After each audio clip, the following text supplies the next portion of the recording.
Hello friends, welcome to productive learning official. आज की अपनी इस वीडियो में हम डिस्कस करेंगे top 10 selected MCQs on attorney general for India. Attorney general of India जो होते हैं वो इंडिया के कंट्री के चीफ लीगल ऑफिसर होते हैं, चीफ लीगल एडवाइजर होते हैं सेंट्रल गवर्नमेंट के। और आज हम उनसे रिलेटेड 10 टॉप एमसीक्यूज के बारे में डिस्कस करेंगे। चलिए स्टार्ट करते हैं with the first MCQ. So question number one asks, which of the following articles of the Indian Constitution is related to the appointment of the Attorney General for India? हम इसे confuse नहीं होंगे, यहाँ पे कुछ terms हैं। जब मैंने क्वेश्चन फ्रेम किया था तो कहीं कहीं पर यूज किया गया attorney general for India and कहीं कहीं पर यूज किया गया attorney general of India. So it's not considered. हम क्वेश्चन फोकस करते हैं। सो ऑप्शन है, ये पूछता है कि भारत के संविधान में किस आर्टिकल में, किस अनुच्छेद में अटॉर्नी जनरल फॉर इंडिया जो है उनके अपॉइंटमेंट से जुड़ी बात कही गई। तो वो आर्टिकल है अपना आर्टिकल 76। सो इसका आंसर, राइट आंसर होगा option B. Option B is the right choice, Article 76. Let's talk next question. अब हम डिस्कस करते हैं क्वेश्चन नंबर 2। ये पूछता है, who appoints the attorney general for India? जो अटॉर्नी जनरल फॉर इंडिया है, जो इंडिया के चीफ लीगल ऑफिसर है, चीफ लीगल एडवाइजर है गवर्नमेंट ऑफ इंडिया के, उनका अपॉइंटमेंट कौन करता है? तो अभी हमने देखा आर्टिकल जो 76 है इंडियन कॉन्स्टिट्यूशन का, उसके तहत जो प्रेसिडेंट ऑफ इंडिया है वो अपॉइंट करते हैं अटॉर्नी जनरल फॉर इंडिया। तो राइट आंसर इसका होगा option C, president of India. अब बात करते हैं क्वेश्चन नंबर 3 की। अब हम डिस्कस करते हैं क्वेश्चन नंबर 3। ये पूछता है, ये स्टेटमेंट बेस्ड क्वेश्चन है। यहाँ पे आपको एक पर्टिकुलर क्वेश्चन दिया गया, उससे रिलेटेड 3 स्टेटमेंट्स हैं। आपको उसमें चूज करना है कि कौन सी स्टेटमेंट सही है with reference to the question. तो ऑप्शन दिए गए ABCD में चूज करना है। तो क्वेश्चन पूछता है, which of the following statements is are correct regarding eligibility criteria for appointment of attorney general for India? Attorney general for India बनने के लिए जो एलिजिबिलिटी क्राइटेरिया होती है उसके रेफरेंस में इनमें से स्टेटमेंट दी गई है, कौन सी सही है वो आपको चूज करना है।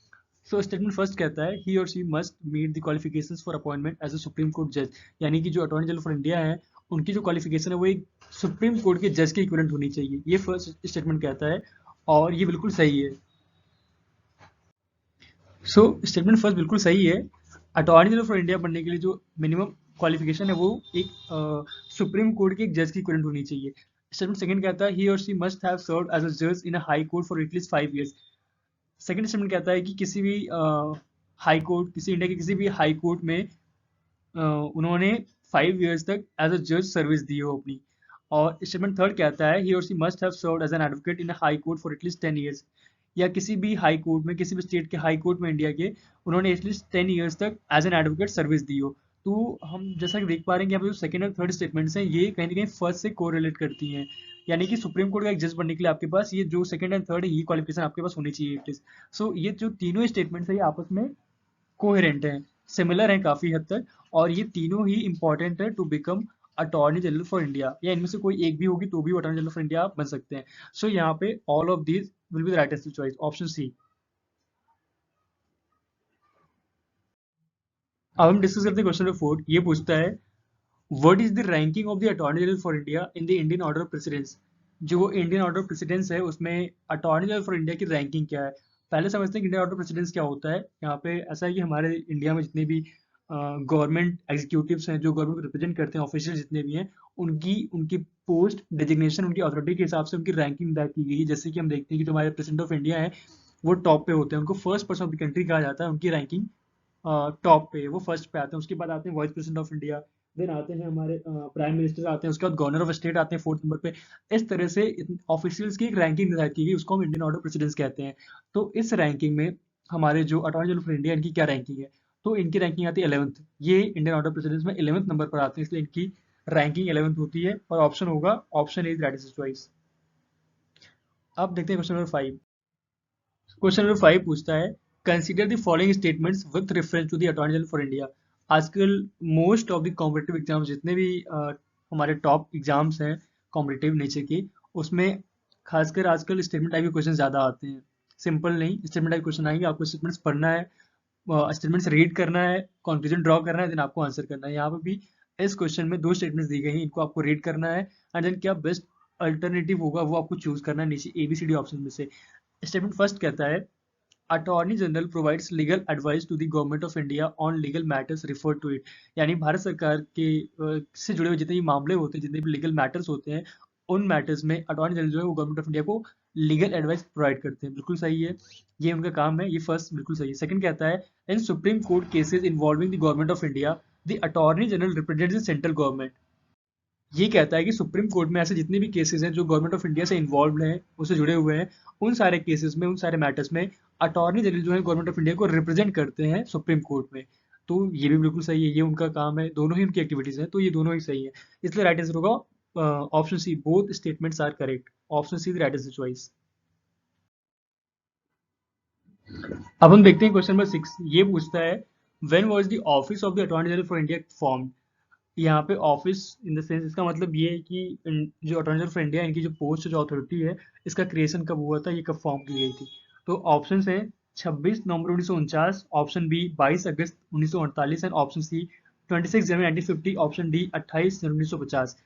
यहाँ पे राइट आंसर है 28 जनवरी 1950। ऐसा इसलिए क्योंकि हम एक कॉन्स्टिट्यूशनल पोस्ट की बात कर रहे हैं, तो वो तभी फॉर्म होगी जब constitution of India in force में आया होगा। और constitution of India in force में आया था 26 जनवरी 1950 को। और जो अटॉर्नी जनरल फॉर इंडिया है, इनकी जो पोस्ट क्रिएशन हुआ था वो हुआ था 28 जनवरी 1950 को। तो राइट आंसर है ऑप्शन डी, बाकी दो तो गलत ही बिल्कुल। So option D is right answer choice. अब क्वेश्चन नंबर 7 पूछता है which of the following statements with reference to the attorney general for India is are correct. Attorney general for India से जुड़ी हुई जो स्टेटमेंट्स दी गई नीचे तीन, इनमें से कौन सी सही है वो आपको चूज करना है। फर्स्ट स्टेटमेंट सेज ही और she means the attorney general for India holds the right of audience in all high courts in India. Statement second says he or she has the right to participate and vote in parliamentary proceedings.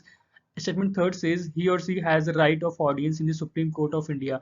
यहाँ पे हम देखें कि जो first, second and third है, तीनों ही सही है, क्योंकि वो चीफ लीगल एडवाइजर है कंट्री के, इसलिए उनको high court including supreme court, सारे ही कोर्ट्स में उनको राइट ऑफ ऑडियंस मिला हुआ है। वो किसी भी केसेस में, जितने भी केसेस होते हैं उनमें वो राइट ऑफ ऑडियंस है उनको सुनने का और वहाँ पे पार्टिसिपेट करने का। एंड जो सेकंड है वो भी सही है, वो पार्लियामेंट की प्रोसीडिंग्स में भाग ले सकते हैं, वहाँ पे पार्टिसिपेट कर सकते हैं। जो प्रेसिडेंट यहाँ तक की जो जॉइंट सेटिंग बुलाते हैं दोनों हाउसेस की, उसमें भी वो पार्टिसिपेट कर सकते हैं, लेकिन उनको राइट टू वोट नहीं है। किसी भी मीन्स कोई भी रेजोल्यूशन वगैरह अगर लाया जाता है कोई भी रेजोल्यूशन वगैरह अगर लाया जाता है पार्लियामेंट, तो वहाँ पे उनको वोट का राइट नहीं है। हाँ, लेकिन वो पार्टिसिपेट कर सकते हैं। इस तरह हम देख सकते हैं जो फर्स्ट एंड सेकंड है वो सही है, फर्स्ट एंड जो थर्ड है वो सही है अटॉर्नी जनरल फॉर इंडिया के रेफरेंस में, लेकिन सेकंड गलत है। वो भी गलत इसलिए क्योंकि यहाँ पे लिखा हुआ है कि ही और she has a right to participate and vote, जबकि वोट का राइट उनको नहीं होता, इसलिए सेकंड गलत हो जाएगा एंड फर्स्ट एंड थर्ड सही है। सो ऑप्शन ये is the right answer choice, only first and third. अब डिस्कस करते हैं क्वेश्चन नंबर 8। ये पूछता है who among the following was the first attorney general for India. जब भारत आज़ाद हुआ एंड जब कॉन्स्टिट्यूशन इन्फोर्स किया गया, उसके बाद से first attorney general for India कौन अपॉइंट किए गए थे, ये क्वेश्चन पूछ रहा है। तो यहाँ पे ऑप्शन है, option A Soli Sorabjee and option B Alan Sinha, option C MC Setalvad and option D K Venugopal. So right answer है MC Setalvad. There might be some difference in pronunciation, ये पर नाम ये इनका MC सेटलवर्ड। और ये इंडिया के फर्स्ट अटॉर्नी जनरल थे। इनको अपॉइंट किया गया था ऑन 28 जनवरी 1950, जब फर्स्ट फोर्स फॉर्म की गई थी अटॉर्नी जनरल की, तब ये इनको अपॉइंट किया गया था। और ये फर्स्ट अटॉर्नी जनरल कहे जाते हैं MC सेटलवर्ड, एंड ये लॉन्गेस्ट सर्विंग अटॉर्नी जनरल भी रहे हैं अभी तक। तो राइट आंसर है ऑप्शन सी। लास्ट क्वेश्चन में डिस्कस किया था इंडिया के फर्स्ट अटॉर्नी जनरल के बारे में, वो थे MC सेटलवर्ड, जिनका पूरा नाम था मोतीलाल चिमनलाल सेटलवर्ड। और ये इंडिया के फर्स्ट एंड अभी तक के सबसे लॉन्गेस्ट सर्विंग अटॉर्नी जनरल रहे हैं भारत में। अब हम देखते हैं क्वेश्चन नंबर 9। ये पूछता है what is the term length of the attorney general for India.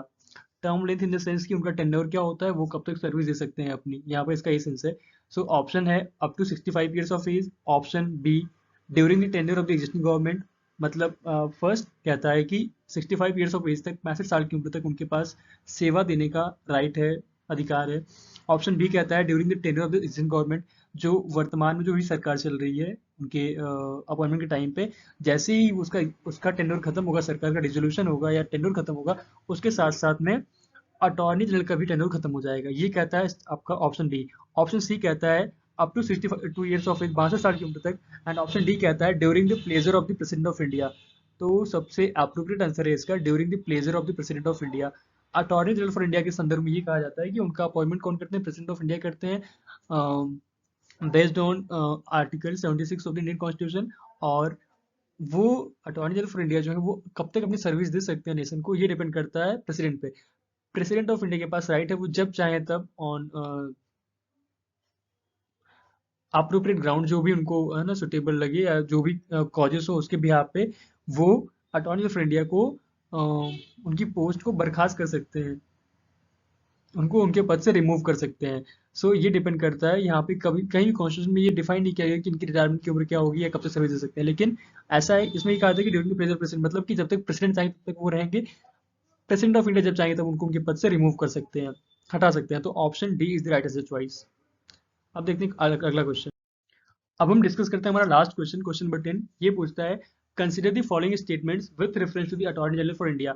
Attorney general for India के संदर्भ में जो दो स्टेटमेंट्स हैं, इनमें से कौन से सही है, आपको ये चूज करना है।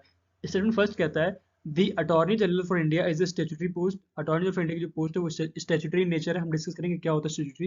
एंड सेकंड कहता है, ही और she assisted by the advocate general for the state. दोनों ही स्टेटमेंट में कई सारे क्वेश्चन छुपे हुए हैं, हम उनको डिस्कस करते हैं बारी बारी से। यहाँ पे फर्स्ट कहता है कि अटॉर्नी जनरल ऑफ इंडिया की जो पोस्ट है वो स्टैट्यूटरी नेचर है। स्टैट्यूटरी क्या होता है? एक्चुअली जो अटॉर्नी जनरल फॉर इंडिया की पोस्ट है वो कॉन्स्टिट्यूशनल इन नेचर है, ना कि स्टैट्यूटरी, इसलिए गलत है। गलत क्यों समझते हैं इसको? कॉन्स्टिट्यूशनल पोस्ट वो होती है जिनका क्रिएशन थ्रू कॉन्स्टिट्यूशन किया जाता है, मीन्स कि अटॉर्नी जनरल फॉर इंडिया के बारे में कॉन्स्टिट्यूशन ऑफ इंडिया में मेंशन किया गया है, और इनका जो अपॉइंटमेंट होता है वो कॉन्स्टिट्यूशन के थ्रू होता है। कॉन्स्टिट्यूशन में मेंशन किसी आर्टिकल में जो उल्लेख किया गया उसके थ्रू इनका अपॉइंटमेंट किया जाता है, इसलिए हम कहेंगे कि ये कॉन्स्टिट्यूशनल पोस्ट ना कि statutory. On the other hand statutory post वो होती है जिनका creation bye an act of parliament होता है, मतलब कि पार्लियामेंट ने कोई एक्ट पास किया है और उस एक्ट में किसी पोस्ट का जिक्र किया गया, उसके तहत किसी पोस्ट का निर्माण हुआ है, तो वो स्टैट्यूटरी कहलाएगा। एंड कॉन्स्टिट्यूशनल वो होगा जो कॉन्स्टिट्यूशन के तहत किया गया हो। तो अटॉर्नी जनरल जो है उनका अपॉइंटमेंट होता है through article 76 of the Indian constitution, इसलिए यहाँ पे ये गलत है। इनकी पोस्ट है वो कॉन्स्टिट्यूशनल है, ना कि स्टैट्यूटरी है। अब हम बात करते हैं सेकंड की। यहाँ पे लिखा गया है कि ही और she means attorney general for India जो है उनको असिस्ट कौन करते हैं? Advocate general. डिफरेंस समझते हैं क्या होता है। एडवोकेट जनरल कौन होते हैं? एक्चुअली जिस तरह से इंडिया को, कंट्री को रिप्रेजेंट करने के लिए लीगल मैटर्स में गवर्नमेंट ऑफ इंडिया को रिप्रेजेंट करते हैं attorney general, in the same manner सारे इंडियन स्टेट्स में अपने उनके एडवोकेट जनरल होते हैं जो रिस्पेक्टिव स्टेट गवर्नमेंट्स को असिस्ट करते हैं इन एवरी लीगल मैटर्स। तो डिफरेंस क्या होगा कि सेंट्रल लेवल पे, सेंट्रल एग्जीक्यूटिव में लीगल गवर्नमेंट लीगल अफेयर्स को रिजॉल्व करने के लिए, गवर्नमेंट की हेल्प करने के लिए होते हैं attorney general. In the same manner state level पे होते हैं हर स्टेट के अपने एडवोकेट जनरल। तो यहाँ पे असिस्टेंस की बात कही गई है, तो यहाँ पे एडवोकेट जनरल को असिस्ट करते हैं सॉलिसिटर जनरल, ना कि एडवोकेट जनरल। इसलिए दोनों ही ऑप्शंस जो है इसके गलत हैं। दोनों स्टेटमेंट्स गलत, राइट आंसर होगा option D. Both statements are incorrect. Option D right answer. हमने डिस्कस किया था कि सॉलिसिटर जनरल क्या होते हैं। अब यहाँ पे थोड़ा सा डिफरेंस आपको बताते हैं। फर्स्ट टॉप पे होते हैं अटॉर्नी जनरल जो इंडिया के चीफ लीगल ऑफिसर होते हैं, उनके डिप्टी होते हैं, उनसे सेकंड चीफ लीगल ऑफिसर कहता है वो होते हैं solicitor general of India. And solicitor general को असिस्ट करने के लिए होते हैं एडिशनल सॉलिसिटर जनरल्स। तो ये तीनों जो पोस्ट हैं अटॉर्नी जनरल की, उनके असिस्टेंट सब सॉलिसिटर जनरल की, एंड उनके असिस्टेंट असिस्टेंट सॉलिसिटर जनरल्स की, ये तीनों ही पोस्ट सेंट्रल एग्जीक्यूटिव में आती हैं। और जो एडवोकेट जनरल होते हैं वो स्टेट लेवल पे होते हैं, स्टेट गवर्नमेंट को रिप्रेजेंट करते हैं। ये डिफरेंस है मेजर। सो ये थे top 10 MCQs on attorney general for India. So ये थे top 10 MCQs on attorney general for India. And इससे अगर आपको कोई फीडबैक है, कोई क्वेरी है, कोई क्वेश्चन है, या किसी क्वेश्चन में डाउट है, या कुछ भी आपको ये नहीं फीडबैक, तो आप कमेंट में पुट कर सकते हैं। And thank you so much for watching productive learning official. Thank you. One more thing, यहाँ पे इसकी डिटेल पीडीएफ फाइल मैंने अटैच की हुई, जिसको आप जाके डिस्क्रिप्शन बॉक्स में उसका लिंक दिया गया, वहाँ से आके आप डाउनलोड करके पढ़ सकते हैं इन PDF form. And thank you so much. Keep watching productive learning.